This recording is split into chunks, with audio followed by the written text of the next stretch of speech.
Hi, hello, it's troy-nicole, and I actually found my mic. I'm actually very shocked because the way I have been looking for this mic for about 2 to 3 months, and lo and behold, the mic was in the box it came in. I don't know why I didn't know that, but I didn't know that. So you learn something new every day. Sometimes I am very organized, like putting the mic back where it belongs. And other times I'm so unorganized that I don't think about it. So, you live and you learn. Hopefully the audio is better today. I like to use this because I get very hot and anxious when I do videos. So I have my fan on, but the problem with my fan being on is that you can hear my fan. So hopefully this is a little bit better than it normally is when my fan is on. But anyway, we're just going to get into the video. So today we're going to be talking about niche/theme specific journals versus journals that just kind of have everything in them. So what I mean by that is journals that are typically specific to a certain theme are like K-pop journals, commonplace, junk journals, creative journals, anime journals, media journals. Those are all very specific. But on the other hand, there are lots of people who use journals all-encompassing. So everything is in one journal, in one place, and they don't have specifics for other... They don't have specifics for things, is what I'm trying to say. So we're going to get into some of the facts about either side of this, whether you want a specific themed journal or would you rather just have everything inside. We're going to get to the nitty-gritty of either side of that. Not debate. Whatever. Let's just get into it. So we're going to start off with niche/themed specific journals. I don't know why that was such a tongue twister for me to say. The first thing to know about niche specific or theme specific journals is that if you do this, it does tend to be a little bit easier to organize things and to keep up with things you put inside of them. So for example, if you have a journal that is dedicated to K-pop, well then you don't really have to worry about going into your everything journal or just your one journal with everything in it, whatever you want to call it. You won't have to worry about going into it and looking around for certain things because all your K-pop stuff is in there. Every song that you have liked, every group that you started to stan, whatever you put in your K-pop journal will always be in there. If you have a reading journal, you always know that, well, everything I've read is in this journal. On the opposite side of that, if you have a journal, just one specific journal for everything, you would 9 times out of 10 need a key of some kind. So if you use like a Hobonichi's typically have a key in the beginning of their journals and planners where you have the months and then 1 through 30 through 31, whatever it is for that month, and you can put down what's on that page. Some people like keys, some people don't. I know for me, I really like having keys to know where everything is, but if you're not someone who likes to have keys anywhere on their pages, then a niche/theme specific journal may help you because then you don't have to worry about where something is, what journals and where, especially when you finish a journal and let's say you have finished your everything journal and you're on, everything journal number 6. You'll have to go look through them. And I mean, technically you have to go look through any of them if you don't have a key, but it may be helpful to know where things are.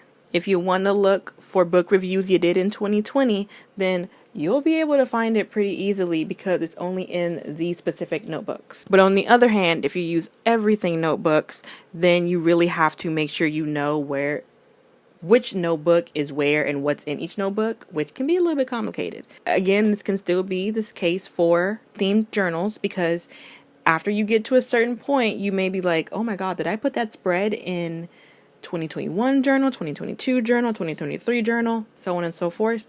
But a lot of people tend to like it because it is a little bit more organized than an everything journal is, especially journals without keys. Number 2 for niche/themed specific journals is that typically these follow, for lack of a better word or anything coming to my brain, these tend to have rules/guidelines that you're supposed to follow. Now, do you have to follow them? Of course not. If you go on TikTok, there are a bunch of people who complain about people mislabeling junk journals, creative journals, K-pop journals, whatever you may have it. And I don't want to say complaining because it's not that big of a deal and I'm not trying to be rude, but you absolutely don't have to go by them. But if you are trying to be particular and separate all your journals, then 9 times out of 10, in the anime journal, you're just going to put anime. In the K-pop journal, you're just going to put K-pop. In the media journal, you're just going to put media. If you have a junk journal, 9 times out of 10, junk journals are supposed to be recycled journals. Like the whole journal is supposed to be recycled. So they do have rules and guidelines you typically follow. Does everyone follow them? Of course not. Are there starch people who are very big purists? Absolutely. I am a purist on some level and a little bit pretentious on other levels. I get it. It's no big deal. But with an everything journal, you don't really have that problem. You don't need to worry about rules or guidelines or this is specific to that. You just do with whatever you want. Like everything that goes in that journal can go in there because there's no rules. It doesn't have to be recycled stuff. It doesn't have to have pretty stickers. It doesn't have to have writing. It doesn't have to have, I don't know, recycled material. Did I say that already? I don't remember. But that is something you might want to keep in mind if you're thinking of having themed journals. I didn't realize how much I talk with my hands until I started doing YouTube videos, and now I'm just like always like this, and it's really, really awkward. Okay, the third thing I want to highlight for niche slash themed specific journals is that it may be a little bit easier to find community online. Now, that is not me saying that there's not hundreds of thousands of people who do not have themed specific journals. Many people do not do this. I get comments all the time that people are just like, I didn't even realize that people separated their journals because I put everything in one. That is obviously a thing. However, if you're trying to be on social media or you're trying to get into the planner community, the junk journaling community, K-pop, anime, media, whatever type of journal you do, what you have to realize is a lot of people do tend to use hashtags to find other people. So if you're doing a bunch of creative journaling, people are going to label their things as creative journals, and they're going to find each other. They're going to put on Instagram that they're in the 𝚗𝚊𝚖𝚎 community. And in their 𝚗𝚊𝚖𝚎, they use it as archiving. And they're going to put that this is an archiving journal. Now, granted, can you absolutely make a spread archiving and then post it online saying this is an archiving spread? Absolutely. But something I've noticed is that people, even if they don't want to admit it, their minds when social media is concerned do kind of go to niche specific things. Now, I'm not saying to put yourself in a box. I'm not saying to niche specific yourself. I don't think you should do that. I don't do that. Y'all see how chaotic as hell my journals are.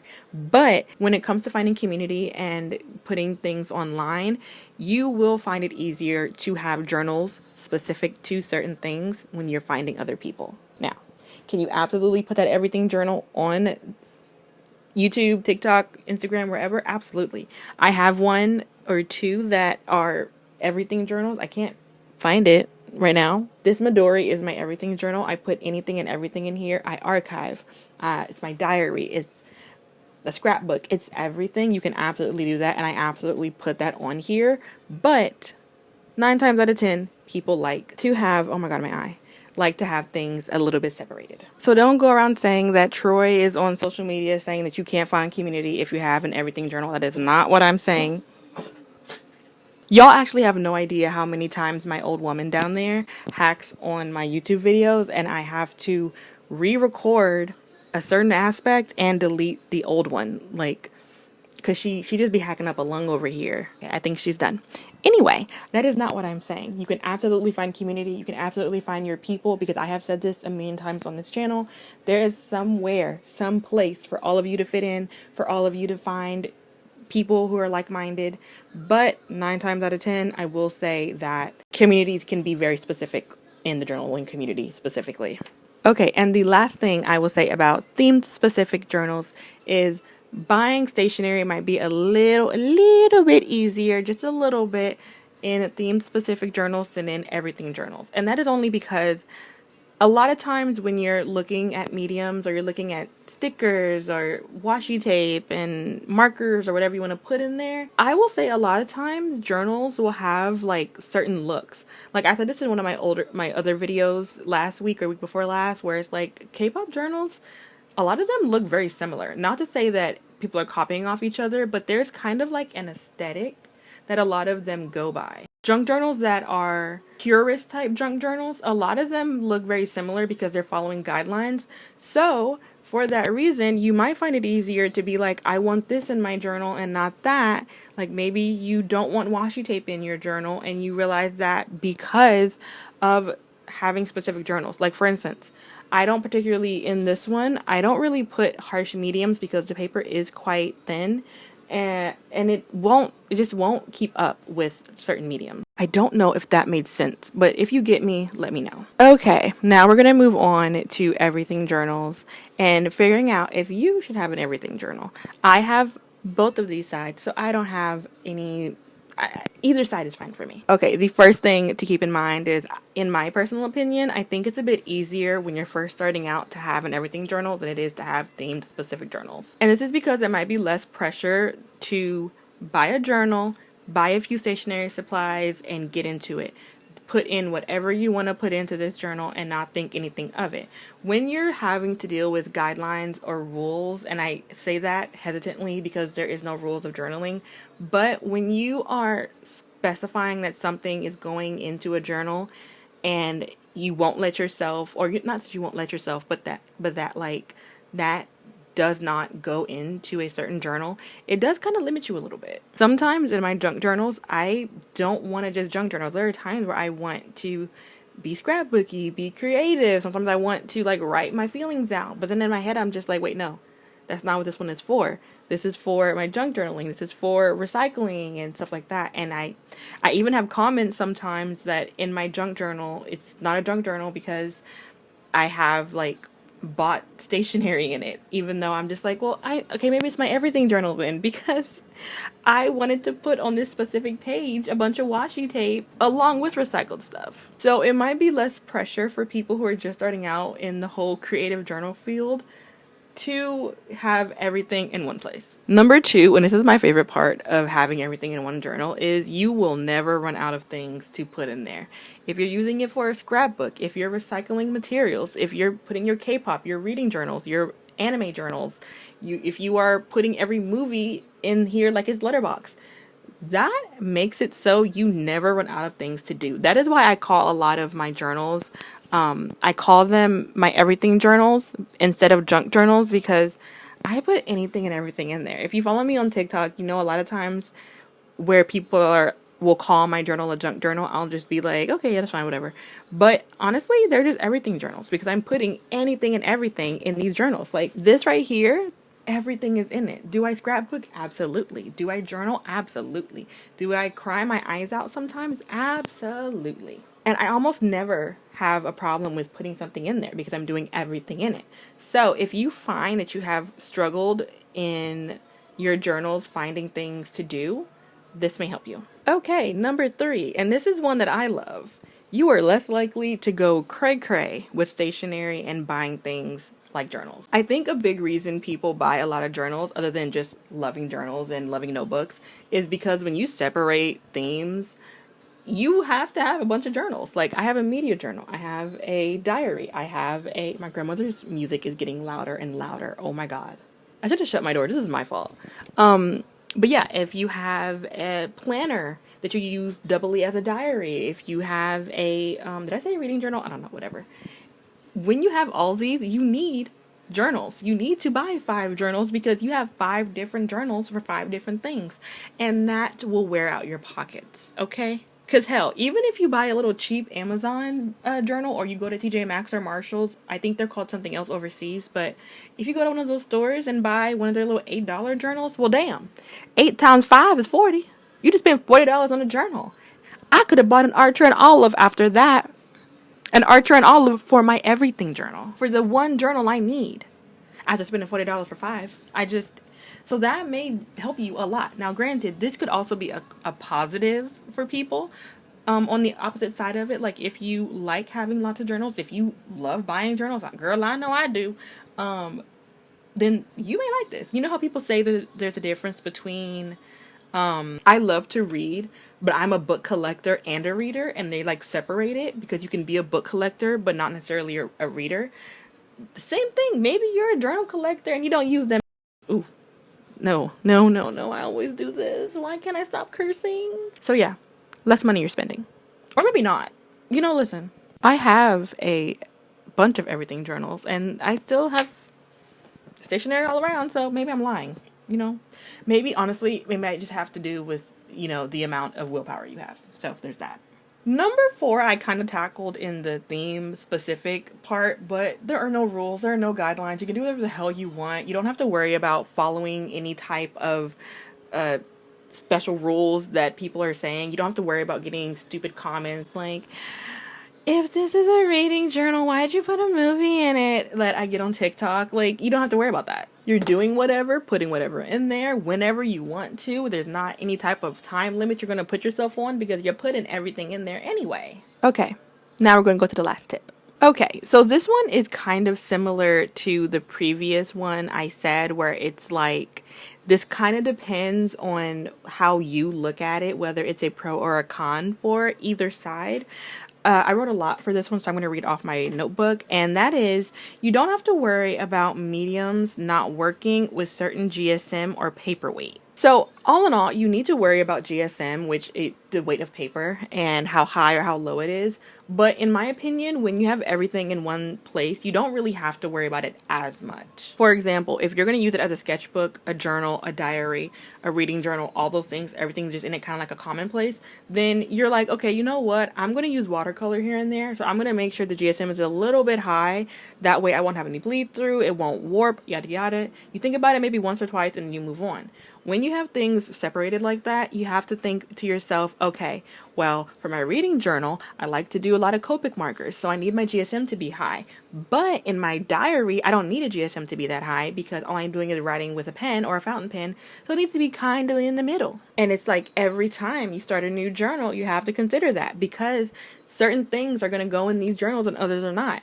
Like, is someone going to use watercolor in their diary? Probably not if they're just using it as a traditional journal.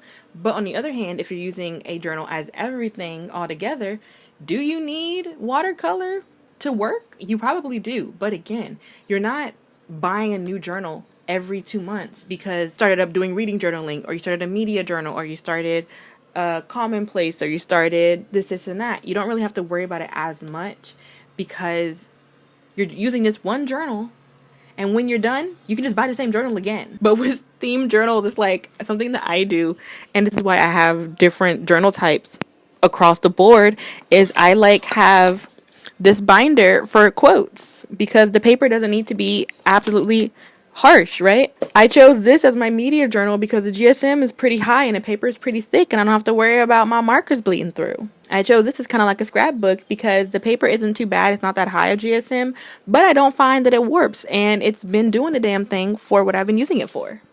So every time I decide, okay, new niche, new journal, new theme, I have to think about what the hell I'm going to put them in because it depends on what mediums I'm going to put in them. But when you're doing everything journals, when everything's just in one place, it's just like, okay, I'm going to make sure my GSM is over 100 or 110 or whatever it may be because I need to be able to use multiple mediums. And if this works, then this is what I'm going to buy. There are people like, for example, if you watch, I think Seaweed Kisses, she loves the Moleskine, what is it called? The Moleskine, like the really, really fat one. She loves it. You always know when you're watching her, she's going to get one, if not 6. I think she bought like 6 on the sale the other day, and I thought that was so funny. So you always know 100% that she is going to buy those. For instance, me, I buy the Your Sunshines from Amazon 24/7. When you watch me, you know I have at least 5 of them. And if it works, 9 times out of 10 people in the journaling community just keep on buying them. If you go to TikTok, a lot of people buy the Loistrum because it works well for what they're doing. And they use it for a specific thing. So like a lot of them on TikTok use it for junk journaling. And you find that they typically keep it for junk journaling and nothing else. And then when they're moving over to something else or some other type of journaling, they find a new journal. So just something else you might want to consider before doing an everything journal versus a niche/theme specific journal. Now, like I said, could this go either or? It could, because in retrospect, if you find a journal that works across the board, then great. You know, that means you can use it for your K-pop journal, your reading journal, your media journal, whatever. But it just takes a little bit more looking than this would. And the last thing I will mention is that it may be easier for you to find your aesthetic, things you like, your style, whatever, in everything journals because you're not putting yourself in a bit of a box to keep with whatever rule or guideline it is for a different journal. So, for example, if you're using, I don't know, a reading journal, then, you know, there's just going to be books in there, short stories in there. It's not going to be anything else, which doesn't leave you space to do a lot of different things. You know what I mean? Like if you're just specifically using a reading journal and nothing else, then you're just kind of stuck doing that. You're not doing anything else. But in an everything journal or commonplace type thing, you're just doing everything. You're writing down anecdotes, quotes, movies, reviews, whatever you want, and you might find your style a little bit quicker, a little bit easier. You might find what you like about journaling across the board. So yeah, that's it for me today. I hope you enjoyed this. I hope this was helpful. I hope my whole little learning how to journal or journal 101, whatever I'm going to call it, whatever it's called on my playlist, has been helpful. If you guys have any other things you want me to make a video about, leave them down below. Or you can message me on any of my social media platforms. Almost all of my social medias are Dowlog, which is my Instagram and TikTok name. And until next time, peace out, Girl Scouts.